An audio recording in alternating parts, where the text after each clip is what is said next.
موضوع الدرس في ميثاق النصارى ونقضهم سورة المائدة تفسير ابن كثير. الحمد لله رب العالمين والصلاة والسلام على أشرف الأنبياء وسيد المرسلين سيدنا محمد وعلى آله وأصحابه أجمعين.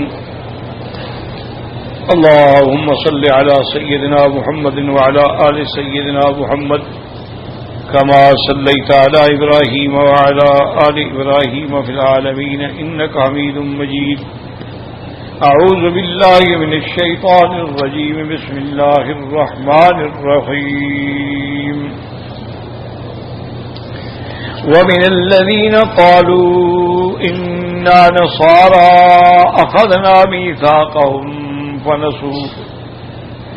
فنسوا حظا مما ذكروا به فأغرينا بينهم العداوة والبغضاء إلى يوم القيامة وسوف ينبئهم الله بما كانوا يصنعون. قال المؤلف والمفسر رحمه الله تعالى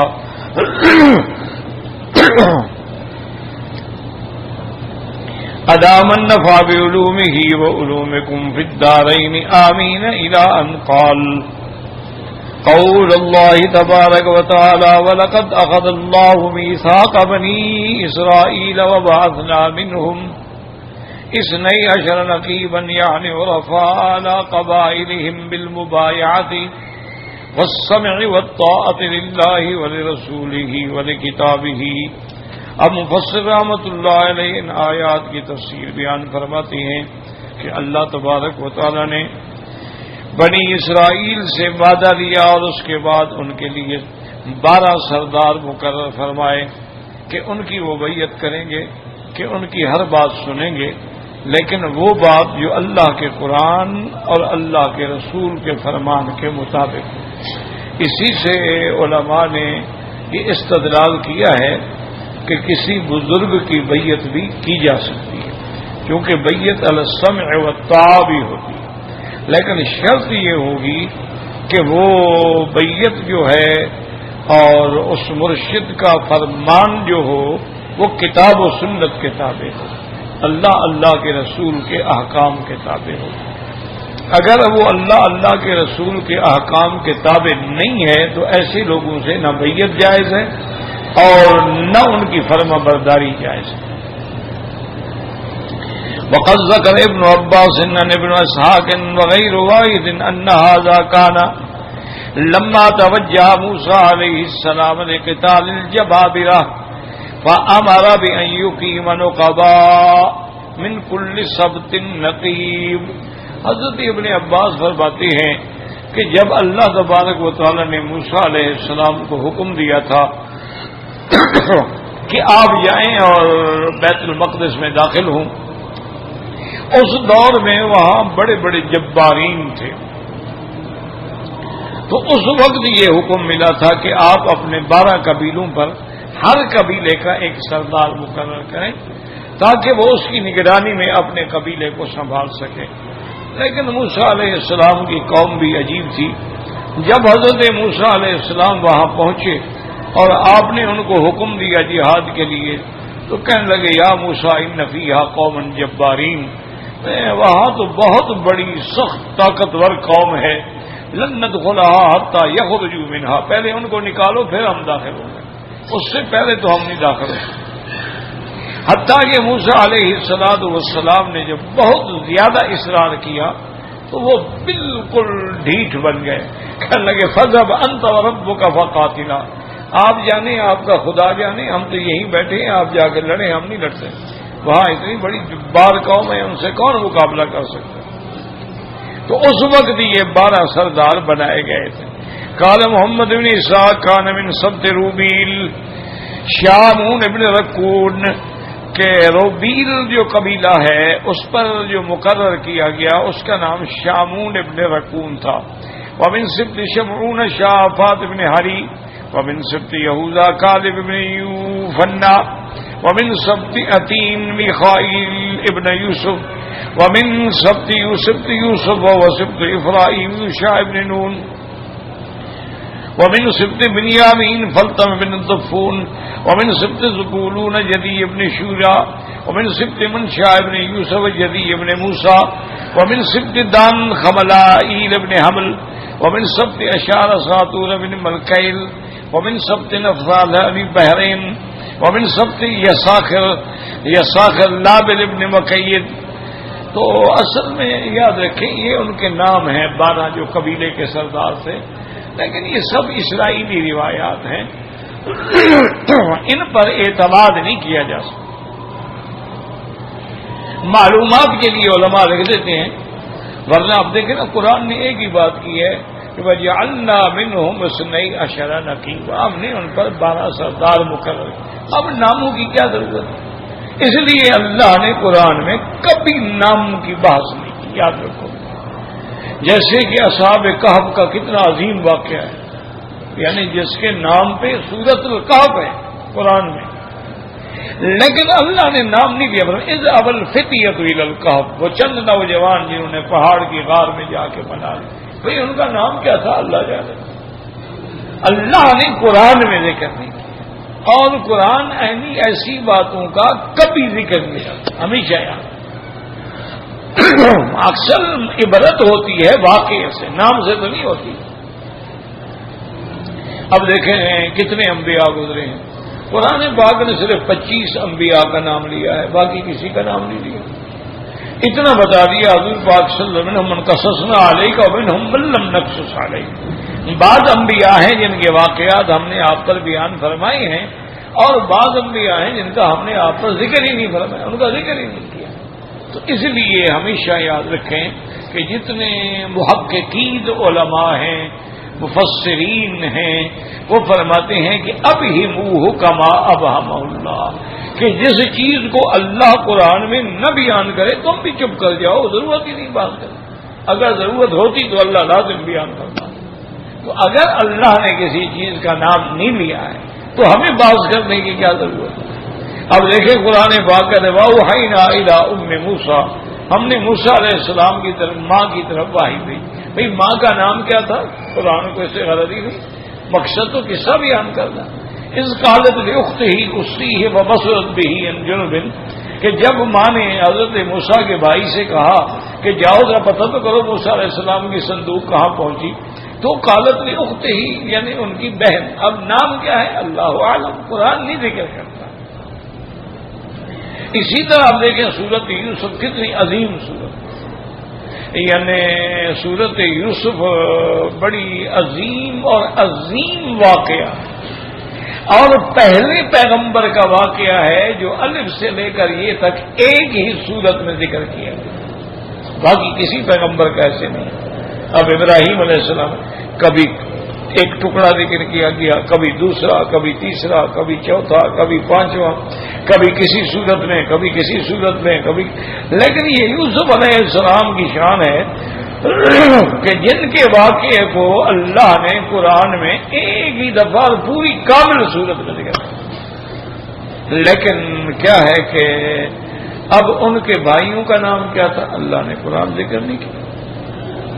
حضرت یوسف علیہ السلام نے اپنے ابا کو خواب بتایا انی رأیت 11 کوكبا والشمس والقمر رأیتهم لي ساجدین قال یا بنی لا تقصص رؤیاک علی اخوتک. لیکن بھائیوں کا نام کیا تھا قرآن نے نہیں. اخوت یوسف ودخلوا علیہ فعرفهم، بس یوسف کے بھائی. اب یہ جتنے نام ہیں نا جی کہ بنیامین تھا اور یہودا تھا اور فلاں تھا، یہ سب اسرائیلی روایات. اسی طرح اصحاب کہف کے جتنے نام ہیں، اور لوگوں نے تو ماشاءاللہ اصحاب کہف کے نام سے تعویذ لکھے جاتے ہیں کہ اصحاب کہف کے نام لکھ کے اور کسی کے گلے میں ڈال دو جن بھاگ جاتے ہیں. تو بہرحال عجیب بات ہے، پتہ نہیں ان کو نام ملے کہاں سے، ابھی قرآن نے تو لکھا نہیں. باقی رہ گئی روایات متقدمہ اسرائیلیہ، ان کا اعتبار نہیں. لا نصدق ولا نکذب. اچھا اب دیکھیں آپ کے ملک میں بھی ہر جگہ یوسف زلیخا کے نام پہ کتابیں لکھی گئی، لیکن پتہ نہیں بھی زلیخا کا نام ان کو کہاں سے ملا ہے، کوئی رشتہ داری تھی ان کی. کہاں سے نام آ؟ قرآن تو نام نہیں لیتا، قرآن تو کہتا ہے امرأۃ العزیز، عزیز کی بیوی بس۔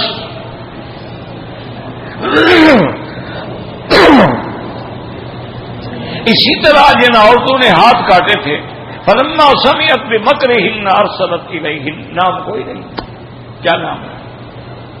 فشہد شاہد من اہلہا، ان کے گھر والوں میں سے ایک نے گواہی دی، کیا نام تھا اس کا؟ ضرورت ہی نہیں ہے۔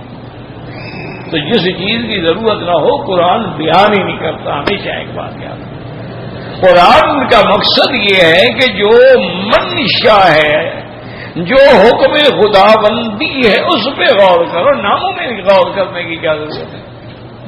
تو اس لیے اب یہ نام جو لکھے گئے ہیں اس کا بھی کوئی اعتبار نہیں، نہ کسی حدیث صحیح میں ہے، نہ حضور پاک نے فرمائے ہیں، نہ قرآن پاک نے فرمائے۔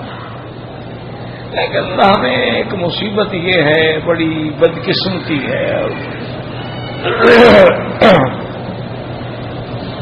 کہ آج کل جو ہے نا جی، اپنا جو ایسی جھوٹی اور شاذ اور متروک اور منکر روایتیں ڈھونڈ کے قوم کو نئی باتیں سنائے نا لوگ، یار ماشاءاللہ یہ واقعی بڑا عالم ہے،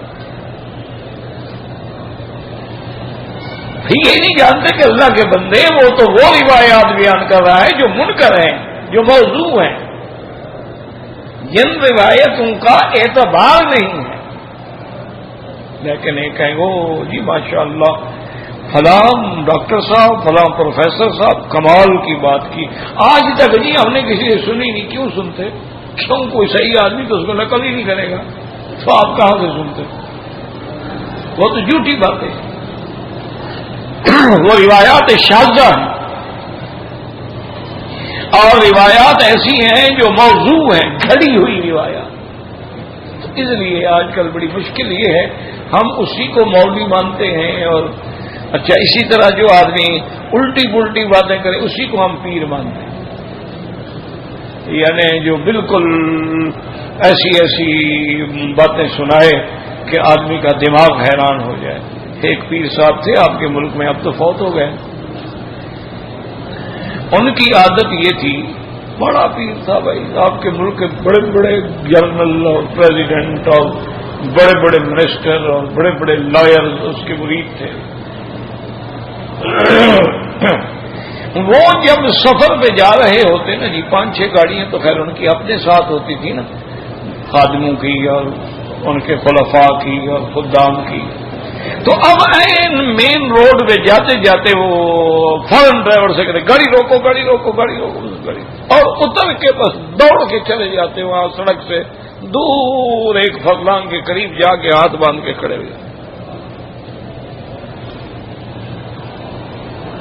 اب سارا ٹریفک رک گیا، اب ٹریفک جو آپ نے روک دیا ہے، سڑک بند کر دی ہے، ادھر والی ٹریفک بھی کھڑی ہو گئی، ادھر والی بھی کھڑی، ساری دنیا اتر کے دیکھ رہی، کیا بات ہے؟ وہ جی پیر صاحب، کیا وہ بھائی پیر صاحب کہاں ہیں؟ انہوں نے کہا جی وہ دیکھو وہاں کھڑے۔ اب سارے لوگ حیران ہیں کہ پتہ نہیں وہاں پیر صاحب کیوں کھڑے۔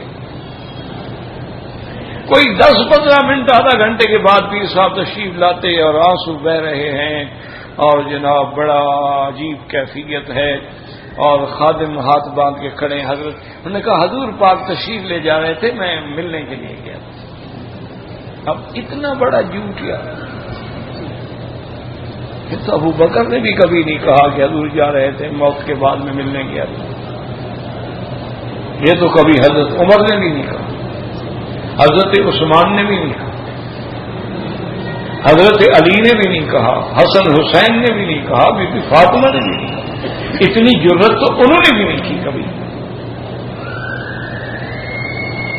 یعنی آپ اندازہ کریں کہ اتنا محبوب بیٹی ہے حضور کی سیدہ فاطمہ۔ بی بی عائشہ فرماتی ہیں کہ واللہ خدا کی قسم ہے میں نے بی بی فاطمہ جیسی خاتون دنیا میں نہیں دیکھی۔ کانت شبیہۃ برسول اللہ، حضور کی تصویر تھی بی بی فاطمہ، فی مشیہا و کلامہا و قعودہا و جلوسہا، کہ بی بی فاطمہ کا اٹھنا بیٹھنا بولنا مسکرانا بالکل ایسے تھا جیسے حضرت محمد مصطفیٰ، اتنی شان والی بیٹی۔ جب حضور کا وقت وفات ہے صلی اللہ علیہ وسلم. اللہ اکبر. اسی لیے حضور نے فرمایا نا کوئی پریشانی ہو تو میری موت کو یاد کیا کہ جب اللہ کے امام الانبیاء چلے گئے تو ہم کیا ہیں, دنیا کیا ہے. تو بی بی عائشہ فرماتی ہیں کہ بی بی فاطمہ الزہرا آئی حضور کے ملنے کے لیے, عیادت کے لیے. حضور نے اشارہ فرمایا تو بی بی عائشہ جھک گئی, حضور کے قریب ہو گئی. تو حضور نے ان کے کان میں کوئی بات کی تو کہتی ہے کہ فوراً بی بی فاطمہ بکت فاطمہ, بی بی فاطمہ نے رونا شروع کر دیا. اتنا روئی کہ میں حیران ہو گئی اور میں پریشان, پتہ نہیں حضور نے کیا بات بتائی. پھر حضور نے اشارہ کیا, پھر سیدہ فاطمہ الزہرا قریب ہوئی, پھر حضور نے کان میں بات کی فضحکت فاطمہ. بی بی عائشہ کہتی ہے کہ بی بی فاطمہ ہنس پڑی, کہتی اس دن میرے دل میں بی بی فاطمہ کے بارے میں بال آ گیا کہ یہ ہنسنے کا موقع تھا, حضور کی موت کا وقت ہے اور بی بی فاطمہ ہنس رہی ہے, یہ کیا بات. کہتے ہیں میں خاموش ہو گئی کیونکہ وقت ایسا تھا کہ اس وقت سرکار دو جہاں کی رحلت کا وقت تھا. تو فرماتی ہیں کہ بعد میں نے پوچھا کہ فاطمہ میں حیران ہوں کہ تم پہلے تو بات سن کے رو پڑی. انہوں نے کہا بی بی ناراض نہ ہوں, حضور نے مجھے بتایا تھا کہ فاطمہ ہماری جدائی کا وقت آ گیا. انی اخترت اللہ, میں اللہ کے پاس جا رہا ہوں. مجھے حضور نے اپنی وفات کی یقینی خبر دے دی تو میں روتی نہ تو کیا کروں. اور نے کہا پھر ہنسی کیوں, نے کہا پھر حضور نے دوبارہ جب مجھے بلایا تو فرمایا انت اول لحوقا بی, میرے خاندان میں سب سے پہلے تم مجھے ملو گی. تو میں خوش ہو گئی کہ چلو حضور سے جلدی ملاقات. تو بھی 6 مہینے کے بعد فوت ہو گئی. تو حضور کا فرمان پورا ہو گیا. یعنی اتنے بڑے لوگ جن کو حضور یہ بھی بتا چکے ہیں, انہوں نے بھی کبھی یہ جرت نہیں کی کہ حضور پاک وفات کے بعد تشریف لے جا رہے تھے اور سلام کر لیں. پتہ نہیں ان پیروں کو نہ قبر کا ڈر ہے نہ خدا کا ڈر ہے. انا للہ و انا الیہ راجعون. اور آپ کے پاس ایک پیر صاحب ہیں, انہوں نے تو کمال کر دیا. باقاعدہ ویڈیو ہے, باقاعدہ آڈیو ہے, ویڈیو ہے, ریکارڈ ہے, انکار نہیں کر سکتے ہو. خیر وہ کرتا بھی نہیں ہوگا, اس کو پتا ہے قوم کیا ہے, قوم بے وقوف ہے, جدھر لے جاؤ ان کو لے جاؤ. ہر آدمی کے ماننے والے مل جاتے ہیں, قادیانی کو نہیں مل گئے. آج بھی کوئی آدمی کسی قسم کا ویسے ایک فرضی قبر بنا کے غلاف ڈال کے بیٹھ جاؤ, تمہارے بھی مرید بن جائیں. قبر بھی نہ ہو, کوئی بندہ بھی نہ ہو, منتیں شروع ہو جائیں. تو انہوں نے تو کمال کیا. وہ کہتے ہیں کہ حضور صلی اللہ علیہ وسلم تشریف لائے اور بے انتہا ناراض تھے حضور پاکستان والوں سے. کہتے ہیں کہ پھر میں نے آپ کے پاؤں پکڑ لیے, پاؤں چومے, منتیں کی کہ حضور آپ تشریف لائیں. تو بڑی مشکل کے بعد حضور راضی ہوئے. فرمایا کہ اچھا اگر میں پاکستان آیا تو تمہارے پاس ہی آؤں گا اور تمہارے ادارے میں آؤں گا, بس تو میری ٹکٹ وغیرہ کا انتظام کرو. یار اتنا بڑا جھوٹ. اب پتہ نہیں حضرت نے پی آئی اے پہ انتظام کیا ہے, سعودیہ پہ کیا, کون سا ٹکٹ دیا, کون سا جہاز بک کرایا. یعنی اس انسان کو جھوٹ بولتے ہوئے خدا کا نہ خدا کا خوف ہے نہ حضور پاک میں جھوٹ بول رہا ہے. اور حضور نے فرمایا کہ سب سے بڑا جھوٹا وہ ہے جو یہ کہے کہ میں نے خواب دیکھا ہے اور وہ خواب نہ دیکھا ہو. اعظم الفریت علی اللہ, سب سے بڑا اللہ پہ جھوٹ بولنے والا وہ شخص, اور پھر جھوٹ بھی حضور پاک پر, اور پھر حضور صلی اللہ علیہ وسلم کو ٹکٹ کی بھی ضرورت ہے. انا للہ. اچھا لوگ کروڑوں لاکھوں بے وقوف ہیں دنیا میں, اسے کروڑوں روپیہ جمع ہو گیا حضور کی ٹکٹ کے لیے. انا للہ و انا الیہ راجعون. انا للہ و انا الیہ راجعون۔ اور آپ نے کیا کہہ سکتے ہیں؟ دعا کریں، وہ زندہ ہے، اللہ اس کو ہدایت دے۔ ہم ہمارے ساتھ کوئی دشمنی تو نہیں ہے نا، نعوذ باللہ۔ ایسا آدمی قابل آدمی ہے، پڑھا لکھا آدمی ہے، مطالعہ ہے، سب کچھ ہے، اسٹڈی ہے اس کی اچھی خاصی، لیکن دعا کرو کہ اللہ اس کو ہدایت دے، سیدھی پٹڑی پہ لے آئے، ورنہ تو لاکھوں کروڑوں لوگ گمراہ ہو جائیں گے نا۔ اسی لیے حضرت علی برادران، حضرت محمد علی جوہر اور شوکت علی بھائی تھے نا، علی برادران کہہ رہے تھے، حضرت محمد علی جوہر فرماتے تھے کہ اگر میرا بس چلے تو میں عطا اللہ شاہ بخاری کی تقریر پہ پابندی لگا دوں۔ لوگوں نے پوچھا کہ انہوں نے کہا اللہ نے اس کو اتنا بڑا جادو بیان بنایا ہے، خدا نہ خواستہ یہ راستے سے بھٹک گیا تو کروڑوں لوگ برباد ہو جائیں گے، لاکھوں لوگ برباد ہو جائیں، اس لیے بہتر ہے کہ تقریر ہی نہ کریں۔ تو وہ قابل آدمی ہے، اس میں کوئی شک نہیں، لیکن اللہ ہدایت نصیب فرما دے۔ مجھ سے ملتے ہیں باقاعدہ، مجھے ایک دفعہ ملے، بلکہ میں نے ان کو کھانا بھی کھلایا۔ کہنے لگا میں نے کوئی 350 کتابیں لکھی ہیں اور میں آپ کو بھیجوں گا۔ میں نے کہا بڑی مہربانی۔ اب وہ ایک بات تو جائے، پھر کہنے لگا کہ ابھی کچھ عرصے پر انشاءاللہ میں چونکہ لکھ رہا ہوں، بڑا تیزی سے کام کر رہا ہوں، 350 تو چھپ گئی ہے نا، لیکن اور جو مسودے پڑے ہوئے ہیں سارے ملائیں تو 700 کتابیں ہو جائیں۔ اب میں کھانے پہ بلائے بیٹھا ہوں، میں نے کہا اب ایک آدمی میرے مہمان ہے، میں اس کو کیا کہوں؟ میں نے فلاں فن میں کتاب لکھی ہے، فلاں فن میں کتاب، میں سنتا رہا، سنتے سنتے میں بھی تنگ آ گیا، آخر میں بلوچ آدمی، میرا میٹر بھی گھوم گیا۔ میں نے کہا کیا کہوں، اتنا جھوٹ بول رہا ہے۔ میں نے کہا حضرت آپ کا اتنا بڑا مطالعہ ہے، اتنی بڑی آپ نے کتابیں لکھی ہیں، یہ جو حدیث میں مصطلحات حدیث ہیں کہ یہ صحیح ہے، یہ حسن ہے، یہ حسن لذات ہی ہے، یہ حسن لغیر ہی ہے، یہ حدیث ضعیف ہے، یہ حدیث منقطع ہے، یہ حدیث مرسل ہے، یہ حدیث معضل ہے، یہ مصطلحات الحدیث کس عالم نے سب سے پہلے لکھے ہیں؟ بس حضرت خاموش، کہتے یاد تو نہیں ہے، وہاں اپنے ادارے میں جا کے کتابیں دیکھ کے آپ کو اطلاع کر دوں گا۔ تو 700 کتاب لکھی ہے، تمہیں یہ بھی نہیں پتا کہ حدیث صحیح کس نے لکھا ہے؟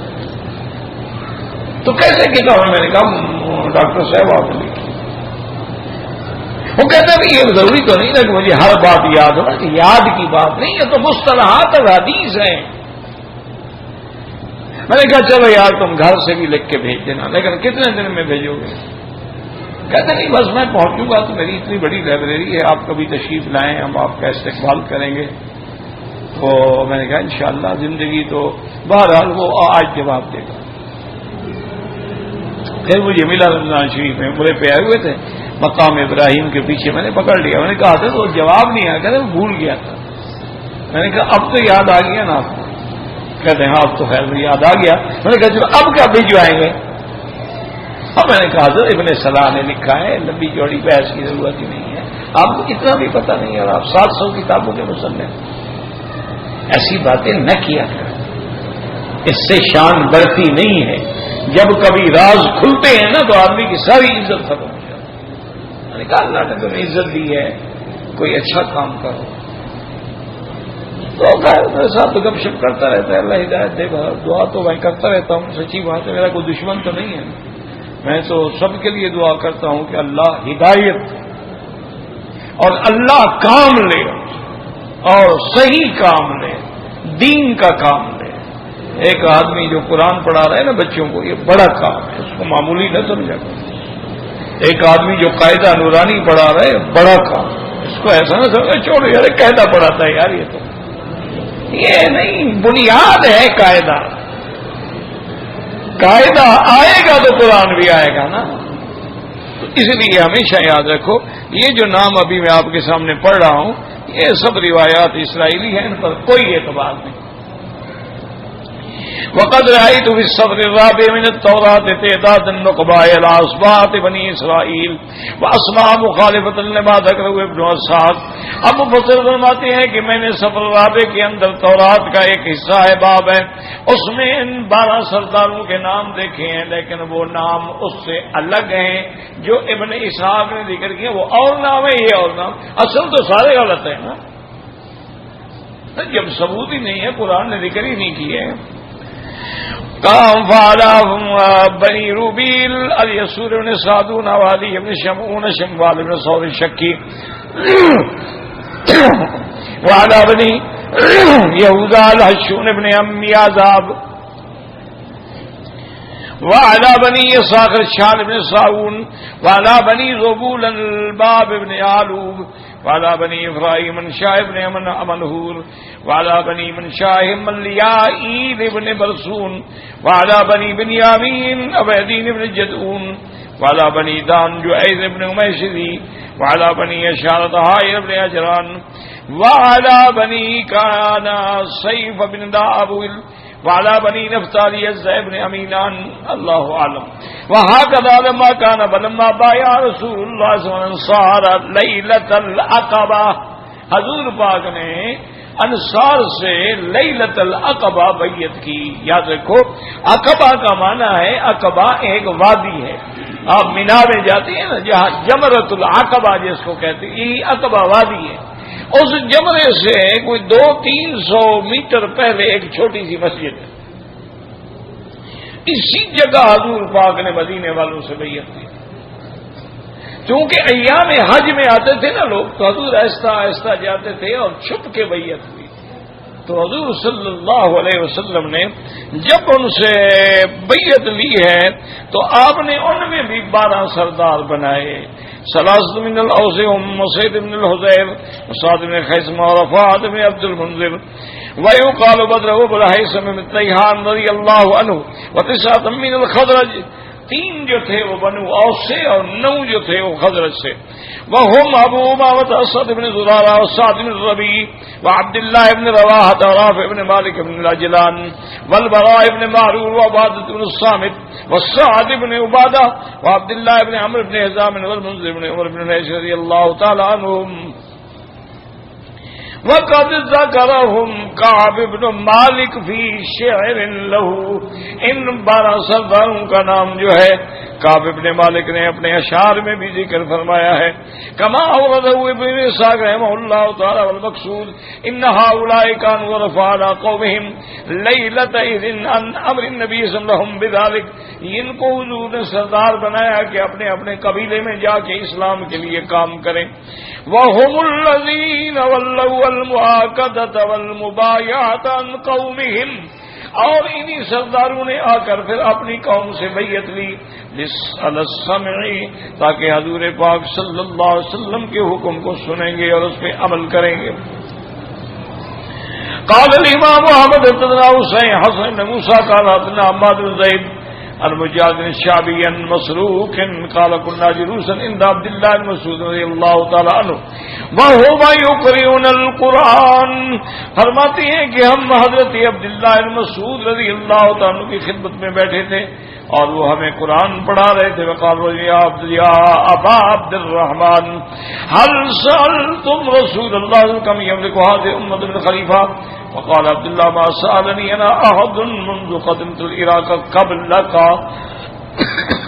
وہ کہتے ہیں کہ ہم نے حضرت عبداللہ بن مسعود سے پوچھا کہ حضور پاک سے آپ نے پوچھا تھا کہ حضور کی امت پر کتنے خلیفے آئیں گے جو حکومت کریں گے؟ تو حضرت عبداللہ نے فرمایا کہ تم سے پہلے مجھ سے کسی نے یہ سوال نہیں کیا. ثم قال نعم، نے کہا ہاں ہم نے پوچھا تھا. بلکہ سألنا رسول اللہ صلی اللہ علیہ وسلم وقال اثنا عشر كعدة نقباء بنی اسرائیل. آپ نے فرمایا کہ ہاں میری امت میں بھی 12 خلفاء آئیں گے جیسے کہ بنو اسرائیل کے 12 تھے. هذا حدیث غریب حاضر وجب اصل حدیث ثابت صحیح ہے من حجاب بن سمرہ. اب مفسر فرماتے ہیں کہ یہ حدیث سند کے اعتبار سے غریب ہے، لیکن یہ حدیث صحیح ہے ان میں بھی ثابت ہے. یعنی امام بخاری اور امام مسلم نے بھی اس کو ذکر فرمایا. من حدیث جابر قال سمعت النبي صلى الله عليه وسلم يقول لا يزال امر الناس ماضيا ما ولي يوم رجلا ثم تكلم النبي صلى الله عليه وسلم بكلمة خفيت علي فسألت عماد وقال كلهم من قريش وهذا لفظ مسلم. اب فرماتی ہیں کہ اس حدیث میں آیا حضور نے فرمایا کہ میری امت کا معاملہ جو ہے وہ چلتا رہے گا جب ان پر 12 خلیفے مقرر ہوں گے. کہتے ہیں پھر آپ نے ایک کلمہ آہستہ سے فرمایا جو میں نہیں سن سکا. پھر میں نے پوچھا کہ حضور وہ خلفاء جو ہیں کون ہوں گے؟ آپ نے فرمایا کہ سارے کے سارے قریش سے ہوں گے. وهذا لفظ مسلم ومعنى هذا الحديث البشار بوجود اثنين خليفة صالحا يقيم الحق ويعدل فيهم ولا يظلم هذا تواليهم وتابعهم. اب مفسر فرماتا ہے کہ اس حدیث کا مقصد یہ ہے کہ یہ بشارت ہے کہ 12 خلیفے ہوں گے جو ہمیشہ حق پہ قائم رہیں گے، عدل فرمائیں گے. اور یہ بھی ضروری نہیں ہے کہ 12 ایک دوسرے کے پیچھے آئیں گے، نہیں، فرق سے بھی آئیں گے. جیسے کہ فرماتے بل قد وجد من اربعۃ علی نسق، کہ جیسے 4 جو ہیں وہ تو پہلے ترتیب سے آ گئے. وهم الخلفاء الاربعة ابو بکر وعمر وعثمان رضوان اللہ عنہم ومنهم عمر بن عبد العزیز بلا شک. عند الائمة عمر بن عبد العزیز بھی ماشاءاللہ ایسے خلیفہ عادل گزرے ہیں. وبعض بن العباس بلا تکم الساعة تکون ولایت لا محالۃ. بنو عباس میں بھی ایسے لوگ آئے ہیں اور یہ رہے گا. والظاہر ان منهم المہدی المبشر به فی الاحادیث الواردہ. اور حضور نے جو فرمایا مہدی وہ بھی اسی طرح خلیفہ ہوگا. یاد رکھیں مہدی الگ ہوگا، عیسیٰ ابن مریم الگ ہے. عیسیٰ ابن مریم تو اللہ کے رسول ہیں. مہدی جو ہے وہ نبی نہیں ہوں گے، وہ نہ رسول ہوں گے، وہ خلیفہ. اور وہ بھی اپنے زمانے میں آ کے عدل و انصاف کریں گے. پھر انہی کا دور ہوگا جس میں عیسیٰ علیہ السلام آسمانوں سے اتریں گے. باقی یہ جو شیعہ کہتے ہیں ان کا بھی عقیدہ ہے، یہ کہتے ہیں کہ امام مہدی جو ہے نا وہ غار میں چھپا ہوا اور وہ حسن عسکری کی اولاد ہے. اب دیکھو کتنا بڑے جھوٹے ہیں. حسن عسکری فرماتے ہیں میری اولاد کوئی نہیں ہے، کہتے نہیں ان کی اولاد بھی ہیں اور غار میں چھپا ہوا. اور اصل قرآن جو ہے مصحف فاطمہ وہ بھی ان کے پاس ہے. بھئی اچھا خلیفہ ہے کہ لوگ برباد ہو رہے ہیں، وہ چھپا ہوا ہے غار میں. قرآن ہدایت کے لیے آئے ہیں، وہ اس کو لے کے غار میں بیٹھا ہوا ہے. عجیب. یعنی اسی لیے ان کے نزدیک یہ دور جو ہے نا یہ غیبوبت کبرا کا دور ہے کہ امام غائب ہے. اس لیے آپ ان کو دیکھیں نا کبھی جمعہ ہو یا عید ہو تو مصلی کی جگہ خالی چھوڑ دیتے ہیں، ساتھ کھڑے ہو کے نماز پڑھائیں گے. کیوں؟ مصلی تو امام کے لیے، امام غائب ہے، وہ آئے گا تو مصلی پہ کھڑا ہوگا. ہم نے ان کے ذمہ دار لوگوں سے بات کی، ہم نے کہا ایسا کرو ہم بیٹھ کے ایک معاہدہ لکھ لیتے ہیں. ہم آپ کو لکھ دیتے ہیں کہ جب آپ کا امام مہدی آئے گا اور وہ بی بی فاطمہ والا قرآن لے آئے گا ہم اس پہ ایمان لائیں گے، لیکن جب تک نہیں آتا پھر تو تم ہدایت اختیار کرو، اس قرآن پہ چلتے رہو. یہ معاہدہ کر لو. ہم آپ کو لکھ دیتے ہیں، آپ ہمیں لکھ دیں. لیکن وہ اس پہ بھی نہیں، ان کو تو پتہ ہے نہ کوئی مہدی ہے نہ قرآن چھپا ہوا ہے. اللہ نے قرآن اسی لیے بھیجا تھا کہ غار میں چھپا دو. وہ تو اللہ نے اتنی سخت یہ احکام فرمائے ہیں کہ فَإِن لَّمْ تَفْعَلْ فَمَا بَلَّغْتَ رِسَالَتَهُ. میرے مدنی اگر آپ نے قرآن کی ایک آیت بھی امت کو نہ پہنچائی تو اس کا مطلب ہے کہ آپ نے رسالت کا حق ادا نہیں، ہر بات پہنچائی. اور وہ امام صاحب چھپے ہوئے ہیں، وہ کہتے ہیں جی وہ شان دیپ میں غار ہے، اس غار کا بھی نام رکھا ہوا ہے سر من رآ، جو دیکھے گا وہ خوش ہو جائے گا. بھئی تم نے دیکھا ہے تو کم از کم تم تو جا کے مل دو اپنے امام غائب کو. وہ کہتے ہیں جی وہ غائب ہے نا، ملتے نہیں ہیں. اب کیا کریں آدمی، مذہب ہے پتہ نہیں، کوئی ڈرامہ ہے پتہ نہیں کیا بلا ہے. حضور نے اس مہدی کی خبر فرمایا فَيَذْكَرُّ يُوَافِقُ اسْمَهُ اسْمَ النَّبِيِّ صلی اللہ علیہ وسلم. آپ نے فرمایا اس کا نام بھی محمد ہوگا اور اس کے ابے کا نام بھی میرے ابے کے نام پہ ہوگا، محمد ابن عبداللہ. اور جب وہ آئیں گے فَيَمْلَأُ الْأَرْضَ عَدْلًا وَقِسْطًا كَمَا مُلِئَتْ جَوْرًا والظلم، جب مہدی آئیں گے تو پوری زمین میں عدل و انصاف کو بھر دیں گے، حالانکہ ان کے آنے سے پہلے ہر جگہ ظلم ہوگا، زیادتی ہوگی۔ وَلَيْسَ هَذَا بِالْمُنْتَظَرِ الَّذِي تَتَوَهَّمُهُ الرَّافِضَةُ وُجُودَهُ ثُمَّ ظُهُورَهُ مِنْ سَرْدَابِ السَّامَرَةِ فَإِنَّ ذَلِكَ لَيْسَ لَهُ حَقِيقَةٌ وَلَا وُجُودٌ بِالْكُلِّيَّةِ۔ اب مفسر فرماتے ہیں یہ وہ مہدی نہیں ہے جس کے بارے میں شیعہ انتظار کر رہے ہیں کہ وہ سرداب سامرا میں چھپے ہوئے ہیں، بلکہ مفسر فرماتے ہیں کہ لیس لہ حقیقت ولا وجود بالکلیہ، یہ شیعہ نے جو مہدی بنا اس کا تو وجود ہی کوئی نہیں ہے، تو حقیقت ہی کوئی نہیں، کوئی بات ہی کوئی نہیں ہے، بل هو من نوس العقول السخیفۃ، بلکہ ان کے اپنے دماغوں کی گھڑی ہوئی بات ہے، وتوهم الخیالات الضعیفہ، وليس المراد بهؤلاء الخلفاء اثني عشر ائمة الاثني عشر الذي يعتقد فيهم الاثنى عشر من الروافض لجهلهم وقلة عقلهم۔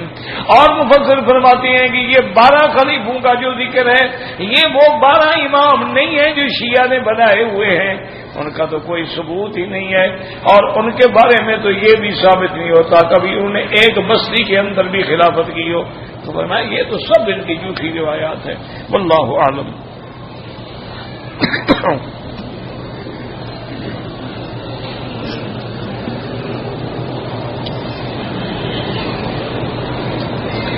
نفل طواف اسی طرح جیسے باقی طواف ہے، کوئی طواف کا فرق تھوڑا ہے، فرض ہو، وداع ہو، نفل ہو، سب ایک طریقہ۔ حجر اسود سے شروع کرو، حجر اسود پہ 1 چکر ہوگا، پھر اسی طرح 7 چکر پورے کرو۔ کہتے ڈپٹی کے وقت نماز اشراق چاشت، ہاں اگر آپ ڈپٹی کر رہے ہیں لیکن کام میں کوئی حرج نہیں ہوگا، آپ نے 2 رکعت اشراق پڑھ لی، کوئی حرج نہیں۔ میرے پاس شیعہ کا لڑکا ہے جو قرآن حفظ کر رہا ہے، اچھی بات ہے، حفظ کراؤ تاکہ اہل سنت بن جائے۔ ویسے اس کو یہ سمجھا دو کہ بیٹا شیعہ رہو گے تو حافظ نہیں بن سکو گے، ساری زندگی ٹکریں مارتے رہو، لیکن عقیدے ٹھیک کرو، اور تب ٹھیک کرے گا نا، اس کو قرآن پڑھاؤ، قرآن سمجھاؤ، روز ایک آیت کا ترجمہ بھی سناتے رہو۔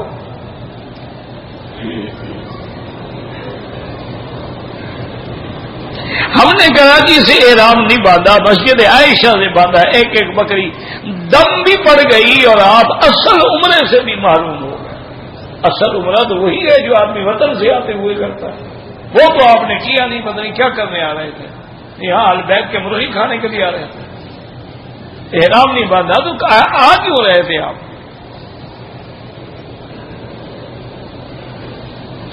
میں نے اپنی بیوی کو ایک وقت میں 3 بار اپنے منہ سے طلاق دی، تو اپنے منہ سے نہ دیتے دوسرے کے منہ سے دیتے، ہر آدمی اپنے منہ سے ہی دیتا ہے، وہ طلاق ہو گئی، اب پکی ہو گئی، حنفی مسلک میں 3 ہی ہو گئی، اب وہ حلال ہی نہیں ہو سکتی۔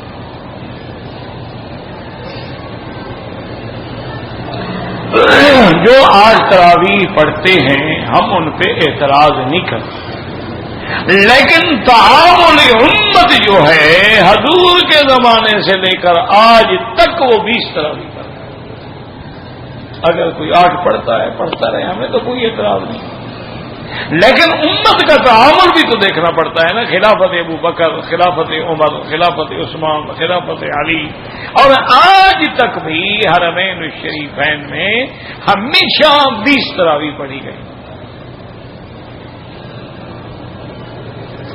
آخری عشرے میں جو رات کو قیام اللیل کی جماعت ہے، بہرحال حنابلہ کے نزدیک جائز ہے، احناف کے نزدیک نفل کی جماعت نہیں ہوتی، لیکن اگر پڑھ لیں تو خدا کے بندے یہ کوئی کفر اسلام کی جنگ نہیں ہے، یعنی ایک امام کے نزدیک اعلیٰ افضل ہے، ایک کے نزدیک افضل نہیں ہے، پڑھ لیں تو کوئی حرج نہیں۔ تہجد کی اذان اگر ہم پاکستان میں دینا چاہیں کیوں نہ دو، بالکل دینا چاہیے، کوئی منع نہیں ہے۔ تو فجر کی اذان پہ نماز پڑھنے کوئی نہیں آتا، تو تہجد پہ کون آئے گا؟ نہیں، ٹھنڈے دل سے ناراض نہ ہوں، آپ مجھے ایمان سے بتائیں کہ آپ کی مسجدوں میں فجر کی نماز میں کتنے نمازی ہوں؟ اچھا، اور جو نماز پڑھنے آتے ہیں وہ ریٹائر ہوتے ہیں، وہ ریٹائر لوگ ہیں، کسی کام کے قابل نہیں رہتے، جب وہ پھر مسجد آتے ہیں 60 سال سے اوپر، بوڑھے جب ہو گئے، کھانسی شروع ہو گئی، گھر والے کہتے ہیں کھا کھا کر رہا ہے، نکالو، بابا نماز کا وقت ہو گیا ہے، چاہے ابھی 2 گھنٹے بھی باقی ہو، آگے بوڑھا نکلے، جان چھوٹے ہماری۔ کوئی نوجوان آپ نے دیکھا ٹھنڈے دل سے ناراضگی کی بات نہیں۔ مثلاً آپ کا ایک قصبہ ہے، گاؤں ہے، اس میں ہائی اسکول بھی ہے، مڈل اسکول بھی ہے، مدرسے بھی ہیں، تو ان کی تعداد کتنی ہے اور مسجد میں کتنی آتے ہیں لڑکے؟ کبھی گن لو، پتہ لگ جائے گا تمہیں۔ ویسے تو آپ کہتے ہیں 20 کروڑ مسلمان ہیں، نماز کتنے پڑھتے ہیں؟ میرے خیال میں تو 4-5 کروڑ بھی نہیں پڑھتے۔ حجر اسود کی کیا تاریخ؟ آپ کو تاریخ سے کیا، آپ چومیں بوسا دیں، حضور کی سنت ہے بس۔ تاریخ یہ ہے، اللہ نے آدم علیہ السلام کے ساتھ جنت سے اتارا تھا۔ جب ہمیں آدم کے آنے کی تاریخ کا پتہ نہیں تو حجر اسود کی تاریخ کیسے لے آئیں؟ اس وقت کوئی ڈائری لکھنے والا تو تھا نہیں نا۔ اگر کوئی ہوتا، آدم علیہ السلام کی تاریخ لکھی ہوتی تو ہم آپ کو بتاتے ہی اس تاریخ کو تشریف لائے۔ یہ تو آپ لوگوں کا کمال ہے نا، آپ نے حضور کی براق کی بھی تصویر بنائی ہوئی ہے۔ پتہ نہیں اس وقت کون کیمرہ مین چھپا ہوا تھا جس نے سرکار دو جہاں کی براق کی اچھا، اور تصویر کیسے بنائی ہے؟ ایک دھڑ حیوان کا ہے، یعنی گھوڑی کا ہے، چہرہ جو ہے وہ عورت کا ہے۔ انا للہ و یعنی حضور غیر محرم عورت کے کندھے پہ سوار ہوئے تھے۔ یار ان کو خدا کا خوف بھی کوئی نہیں، یہ نہیں ڈرتے نہ قبر سے نہ حشر سے۔ اتنا بڑا جھوٹ کس نے تصویر بنائی؟ اچھا، اور دیکھیں آپ، میں نے خود دیکھا ہے، حضور کی نالین مبارک، جوتے مبارک کی تصویر بنائی ہے، اس پہ قرآن لکھا ہوا، یعنی حضور قرآن جوتے میں لکھتے۔ لا حول ولا قوت الا باللہ۔ فکر نہ کرو، انشاءاللہ تمہارے جہنم جانے کے لیے یہی چیزیں کافی ہیں۔ فکر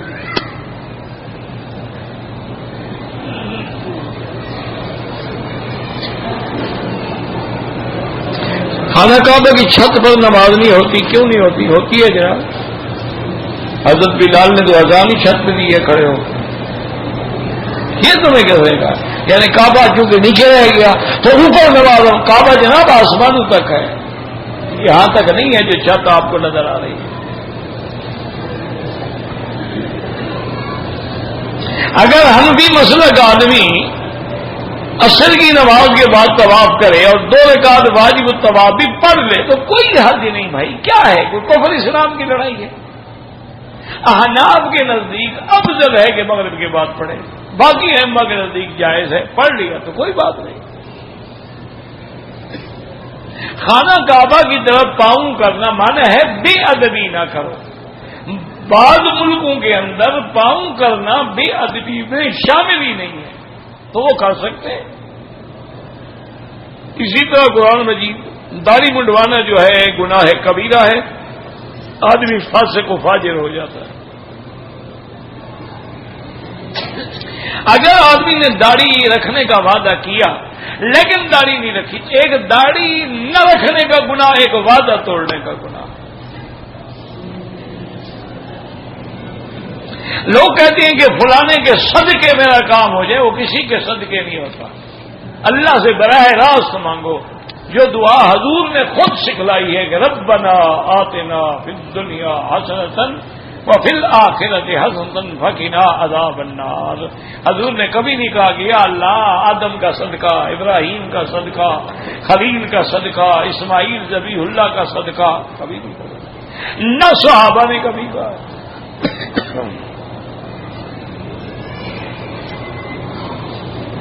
عمرے کا طریقہ یہ ہے کہ آپ اپنے میقات سے جب آئیں، گھر سے، ایئرپورٹ سے غسل کریں اور 2 چادریں باندھ کے 2 رکعت پڑھیں، پھر سر سے کپڑا اتار کے لبیک بعمرۃ لبیک اللہم لبیک پڑھتے ہوئے آ جائیں۔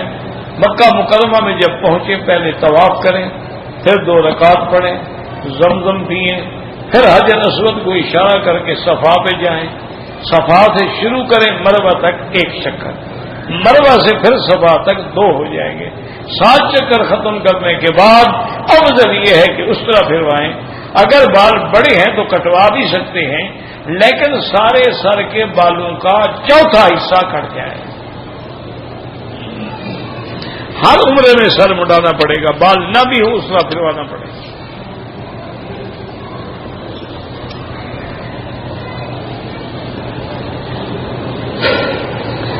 عمرہ ہو گیا یا احرام نہ باندھے، جب احرام ہی نہیں باندھا عمرہ کیسے ہو گیا؟ کوئی نہیں ہوا عمرہ. احرام کے بغیر تو کوئی عمرہ نہیں. احرام بھی نہیں باندھا، نیت بھی نہیں کی، عمرہ کیسے ہو گیا؟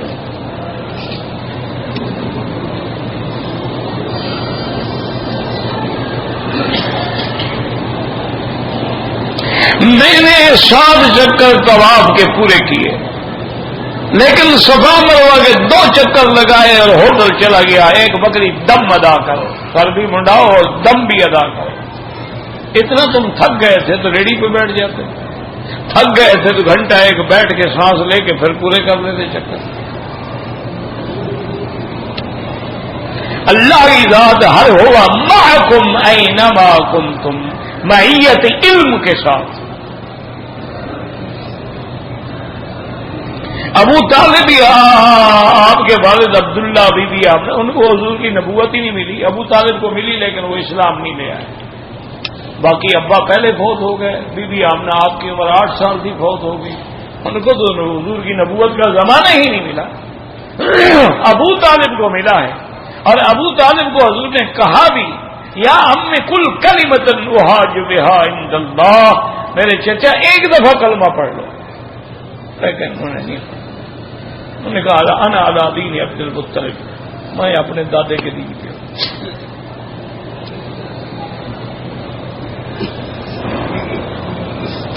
عورت کی طبیعت خراب تھی، مدینہ سے آئی، احرام نہیں باندھا تو مدینہ جا کر عمرہ کریں ورنہ دم دینی پڑے گی.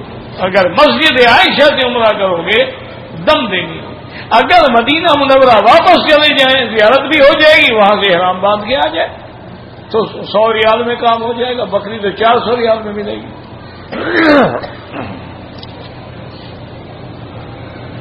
دم کا معنی ہی یہی ہوتا ہے، ایک بکری حدود حرم میں لے کے ذبح کریں اور غریبوں کو تقسیم کر دیں. ناخن کو دان سے کاٹنا ناجائز ہے. اگر بری عادت ہے اس کو چھوڑنے کی کوشش کرو. ناخن کوئی اچھی چیز تو نہیں ہے نا کہ آدمی منہ میں لے کے بیٹھا رہے.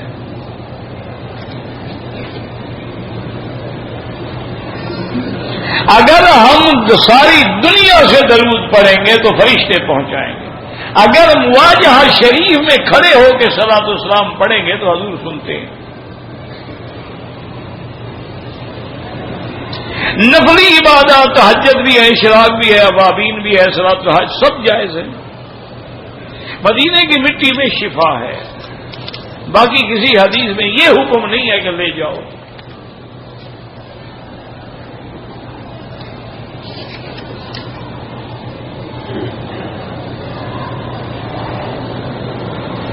اگر ایک عورت نے عمرے کی نیت کر لی، حیض آ گیا، اب مکے میں اس کا رہنا ممکن نہیں ہے. کیوں؟ کیا ان سے انقلاب آ گیا ہے کہ ممکن نہیں ہے؟ جب تک پاک نہ ہو مکے میں رہے، عمرہ کر کے جائے، اس کے بغیر وہ نہیں جا سکتا. مدینہ شریف 4 دن لیٹ چلے جاؤ.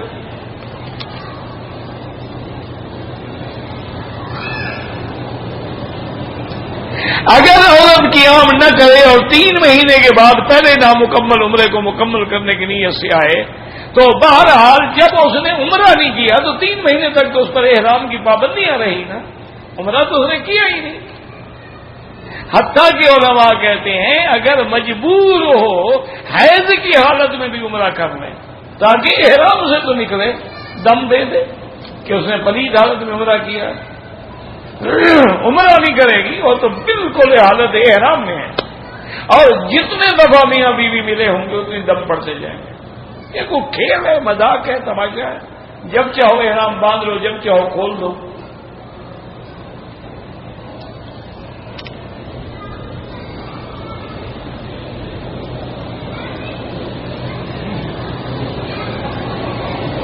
میری بہن کو خاوند نے بغیر کسی غلطی کے طلاق دے دی ہے، اب بہن میرے پاس رہتی ہے، اس کے بچے بھی ہیں، تو میں اپنے عشر وغیرہ سے یا زکوٰۃ سے اس کو دے سکتا ہوں؟ بالکل دے سکتا ہوں۔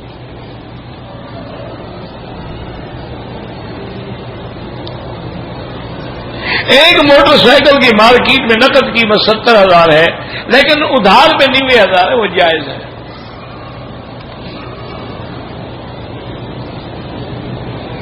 آب زمزم چونکہ تھوڑا ہوتا ہے، پانی ملا دے، بالکل نہ ملائے، جھوٹ کیوں بولتے ہو؟ خالص دو، تھوڑا دو، ایک گھونٹ دے دو۔ یہ ہر چیز میں ملاوٹ کے عادی ہو گئے نا جی، دواؤں میں بھی ملاوٹ ہے، کھانے میں بھی ملاوٹ ہے، آٹے میں بھی، اب یہ زمزم میں بھی ملاوٹ، ان کے بس چلے تو حج میں بھی ملاوٹ کرتے ہیں۔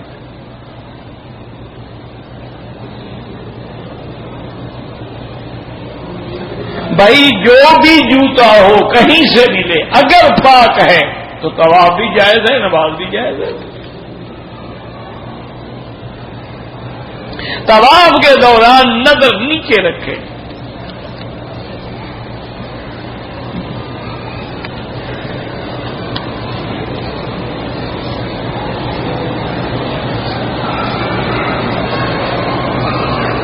زمزم استعمال کرنے سے ایک ڈاکٹر کہتا ہے کہ پتھری ہو جاتی ہے، اس کو ہو جاتی ہوگی،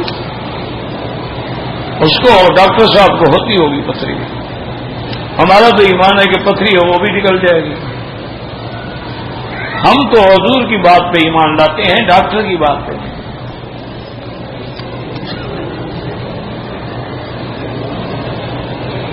طواف رکن یمانی سے شروع کریں، طواف ہوگا ہی نہیں، حجر اسود سے شروع کریں۔ اگر پیشاب کے قطرے نکل جاتے ہیں، ہر نماز کے لیے نیا وضو کریں۔ مثلا مغرب کو جو وضو کیا ہے، اب عشاء تک نماز پڑھیں، طواف کریں، سب کچھ کرتے ہیں، پھر عشاء کے لیے نیا وضو کریں۔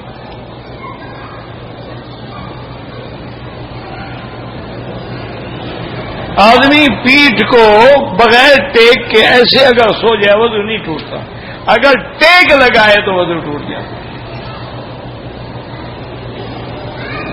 اذان سے پہلے جو ہمارے یہاں الصلاۃ والسلام علیکہ یا رسول اللہ پڑھتے ہیں، یہ خالص بدعت ہے۔ سنت اور دین ہوتا تو حضرت بلال پڑھتے ہیں۔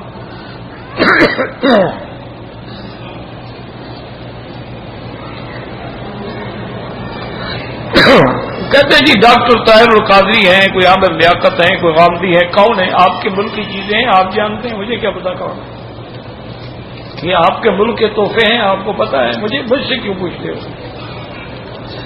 اس ملک کے نہیں ہیں، ادھر کے ہوتے تو میں بتا دیتا آپ کو۔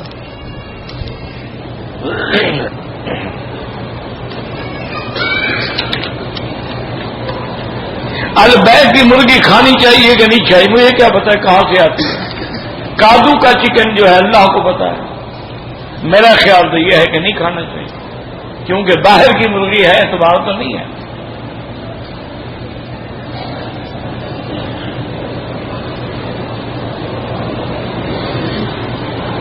اگر موقع ملے طواف کے دوران میں منتظم پہ جائیں، بالکل نہیں، پہلے طواف پورا کریں۔ عصر اور مغرب کے درمیان میں قضا نماز پڑھنی ہے، افضل یہ ہے کہ مغرب کے بعد پڑھو۔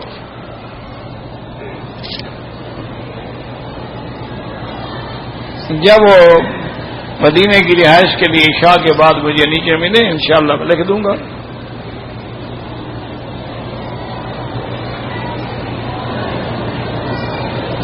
اگر احرام کی چادر بھول گئی، کسی عورت کا دوپٹہ لے کے ڈال لیا، کوئی نہیں، احرام تو ہو جائے گا، لیکن بہرحال بہتر نہیں۔ تم اپنا قمیص ڈال لو کندھے پر، بس اپنی شلوار کو ایسے کندھے پہ ڈال لو، ضرور عورت کا دوپٹہ ڈالنا ہے۔ سلا ہوا کپڑا پہننا منع ہے، اس کو کندھے پہ ڈال لو تو منع نہیں ہے۔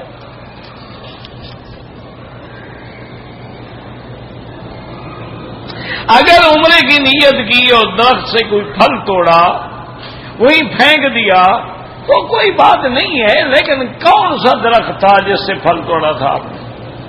مکے میں تو درخت ہے ہی نہیں جس میں پھل لگا ہوا ہو. بہرحال اس پھل کی قیمت خیرات کر دو. تم نے ضائع تو کیا ہے نا، چاہے پھینک بھی دیا.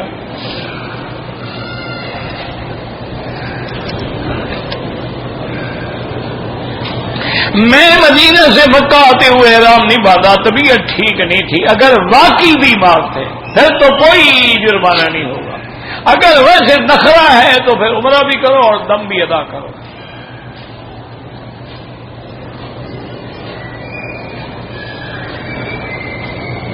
میری ایک بیٹی ہے، اپنی زندگی میں ساری جائیداد اس کے نام کرواؤں تو آپ بیوی کا حصہ کہاں کریں گے؟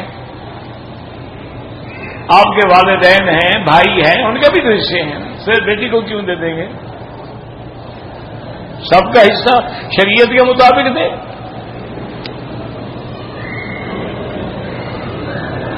عورت پردہ کر کے نماز پڑھے، ضرورت ہی نہیں ہے.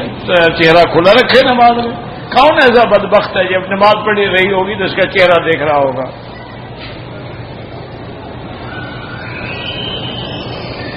جو لوگ حرم شریف میں فوٹوگرافی کرتے ہیں بالکل ناجائز.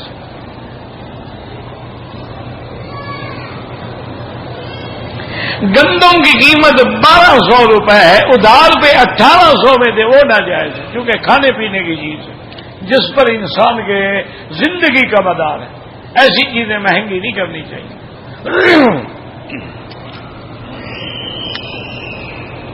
میت کے اوپر جو چادر ڈالتے ہیں آیت الکرسی یا کلمہ لکھا ہوتا ہے، بالکل بدعت ہے.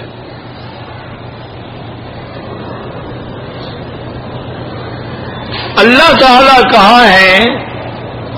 اللہ کا مقام عرش الا ہے، جیسے اس کی شان کو زیبا ہے تو قرآن میں الرحمن ولل عرش استوا، لیکن کما یلی کو بشان ہی، جیسے اس کی شان کو زیبا ہے.